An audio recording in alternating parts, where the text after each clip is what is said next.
And then secondly, to ask what you or anyone else had to say about this kind of way in which the state isn't retreating in the kind of old Thatcherite, neoliberalism, or the kind of high neoliberalism we saw during the Mbeki administration, where what we're seeing is what Jacob Dlamini has called development by force.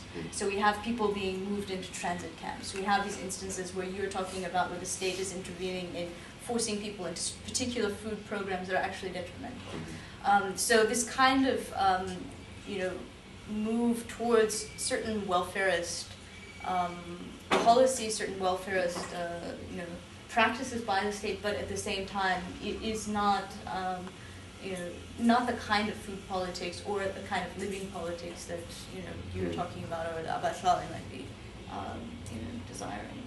So, and this is something that Abashwali has been struggling with also, is what happens when there's a housing project provided, but it's going to other people that were not allocated, or there's corruption involved, or there's just kind of force removals and so on. Yeah. Well, it's interesting. Let me quickly respond to that, because there's. It's interesting in Britain. Let me rewind to something we're doing in San Francisco. Small things like. We campaigned hard to get McDonald's to stop having stop having toys with its food, and this is interesting. The reason we fought to get these toys removed from the food is because, we're campaigning to get Ronald McDonald out of schools and out of advertising to children, is because. We're trying to create a space where we can be sovereign, where we can actually bring up our children in a way where they stand a chance of making the right kinds of choices when it comes to food, rather than all this marketing. Children, for every dollar that's spent promoting food that is good for you, $500 is spent from marketing junk food to our kids.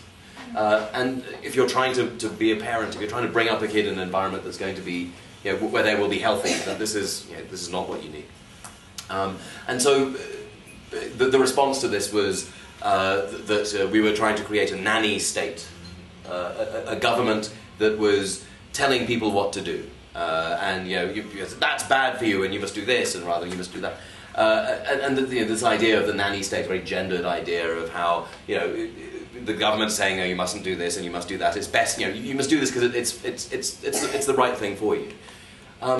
But it seems to me that in fact what we're living through is the rise of the daddy state, where that patriarchy is actually being entrenched in interesting ways through patronage and through a certain kind of forced largesse that's not,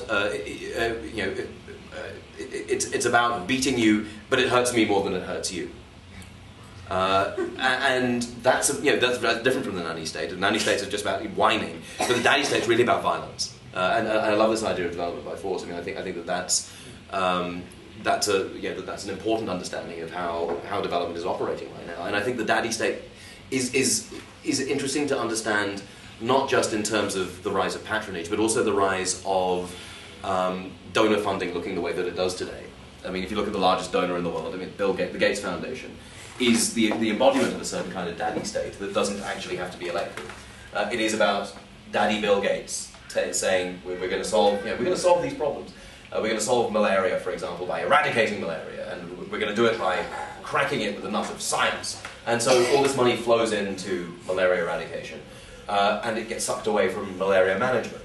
So you see increases in the rates of malaria as a result of the sort of patriarchal decision. We're going to smash this out.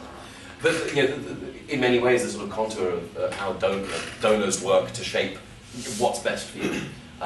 Particularly as the state, in some ways, the developmental state is in retreat, but it's not disappearing. It's being replaced by private philanthropy, and these donors who are coming in and saying, "No, this is what you must do." Whether it's you must have solar, or you must use, because the comrades just came back yesterday from this meeting about alternative energy.